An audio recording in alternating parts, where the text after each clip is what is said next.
자, 이어서 채권 플로우 넘어가 보도록 하겠습니다. 이베스트 투자증권 우혜영 연구원 연결해 보겠습니다. 안녕하십니까? 네, 안녕하세요. 네. 자, 우선 주간 채권 시장의 전반적인 흐름 어떻게 읽고 계십니까? 네, 아무래도 지난주에 금통위가 있었습니다. 지난 금통위에서 동결 결정이 나온 이후에 다소 이제 이창용 총재의 발언들을 좀 해석하는 기간을 가졌던 것 같고요.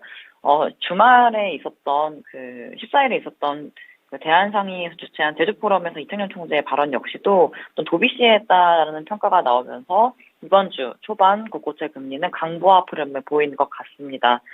지난 7월 금통위 기자회견에서 좀 생각을 해보시면요. 이창용 총재는 여전히 추가 인상 가능성을 배제하기 어렵다라고 얘기를 한 바가 있습니다. 다만 이러한 발언에 대해서 이제 언론에서는 연내 인하가 어렵다, 기대하지 말라 이런 식으로 보도를 한 바가 있는데 제주 포럼에서 이창용 총재가 당분간 금리를 내린다고 얘기하기 좀 어렵긴 하지만 그래도 이제 연내 금리를 인하하기 어렵다라고 보도한 거에 대해서는 좀 비약이 있었다라고 반박을 했었거든요. 사실 이러한 좀 발언들을 고려해 봤을 때 연내 인하에 대한 가능성을 완전히 제로로 만든 건 아닌 것 같다라는 생각들이 잡힌 것 같아요. 그래서 지난주 금통위도 있었고 이러한 이창용 총재의 발언을 토대로 봤을 때 다소 좀 도비시하게 바뀐 금통위의 상황, 금통위의 스탠스를 이제 우리가 기대할 수 있지 않을까라는 것들이 반영이 되어 있는 것 같고요. 더불어서 이제 그저께였나요? 중국 경제 지표가 발표가 됐는데 컨센서스 대비해서 좀 부진하게 발표가 됐습니다. 중국 쪽 경제 회복이 다소 더디거나 시장의 예상보다 좀 부진하다는 얘기가 나오게 됐을 때 결국에 우리나라 같은 경우는 중국 쪽으로 중국형 수출, IT에 대한 수요 이런 것들이 다 연결될 수밖에 없거든요. 특히나 또 중국의 관광객들이 유입되는 속도, 강도 이런 것도 매우 경기 회복에 중요한 포인트가 될 텐데 그러한 것들이 좀 기대하기 어렵다라든지 당초 전망보다는 부진하겠다라는 생각들이 잡히게 됐을 때 국내 경기 부진으로 이어질 수 있다. 국내 경기 회복에 더딘 상황으로 이어질 수 있다는 생각이 잡혀 있을 것 같아요.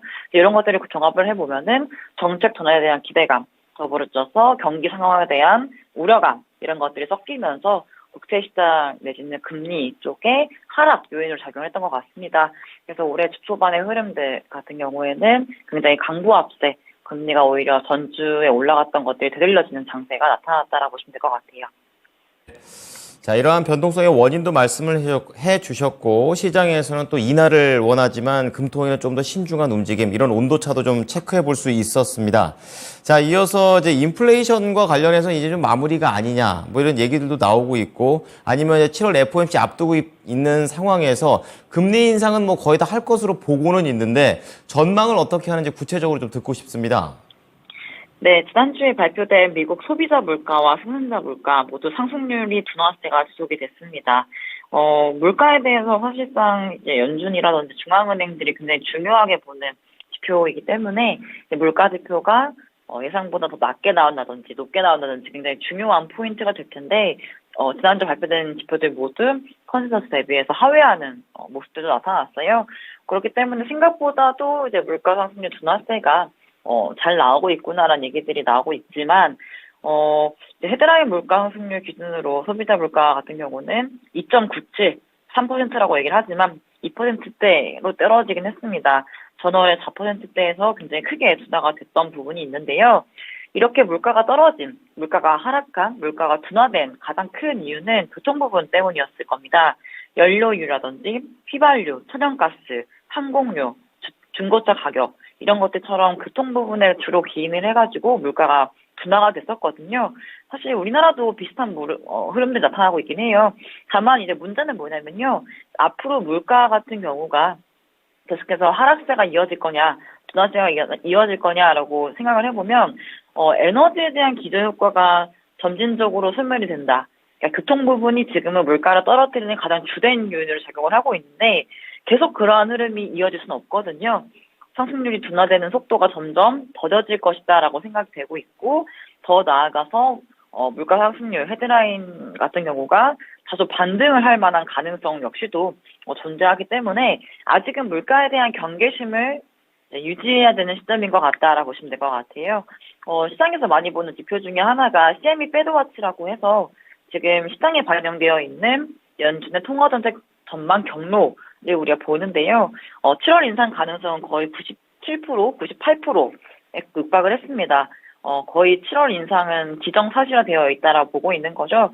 다만 지난 3월부터 발생을 했던 은행 이슈에 따른 추가 긴축 효과라든지 작년부터 굉장히 빠른 속도로 기준금리를 인상을 했던 이런 긴축적인 통화정책의 효과의 시차 등을 고려했을 때 개인적으로는 7월달 같은 경우도 좀 동결 결정하는 것 역시도 선택할 수 있는 선택일 수 있다라고 말씀을 드리긴 하지만 그래도 지금의 분위기, 시장의 분위기라든지 지표들, 고용지표, 물가지표 이런 것들은 추가 긴축도 사실 이상한 선택은 아닐 거거든요. 그래서 사람들이 예상하는 것처럼 7월 FOMC 회의에서는 추가 인상 가능성이 매우 높다라고 보시면 될 것 같고요. 다만 만약에 동결 결정이 정말 혹여나 나온다라고 했을 때 또 도비시하게 해석하기보다는 이제 앞으로 이제 또 추가적인 인상에 대해서 가능하다, 뭐 추가 긴축의 여지가 남아있다 이런 식으로 외파적인 얘기를 또 할 수밖에 없는 회의일 수밖에 없어서 결국에 이제 진짜 인상이 끝났는지 추가 인상을 또 하더라도 언제 또 할 건지는 9월달 회의로 넘어갈 수밖에 없을 겁니다. 7월달 인상은 거의 기정사실화 되어 있는 상태에서 사람들은 추가 인상이 더 중요하게 9월달이라든지 다다음 회의에서 인상한다든지 이런 식으로 연내 정말 두 차례 인상을 할 수 있는지에 대한 연준의 입장을 제일 많이 궁금해하는 것 같아요. 그래서 7월 인상 결정도 물론 중요하겠지만은 향후 통화 정책에 대해서는 또 파월 의장이 어떻게 얘기하는지를 좀 집중해서 보시면 될 것 같습니다. 네.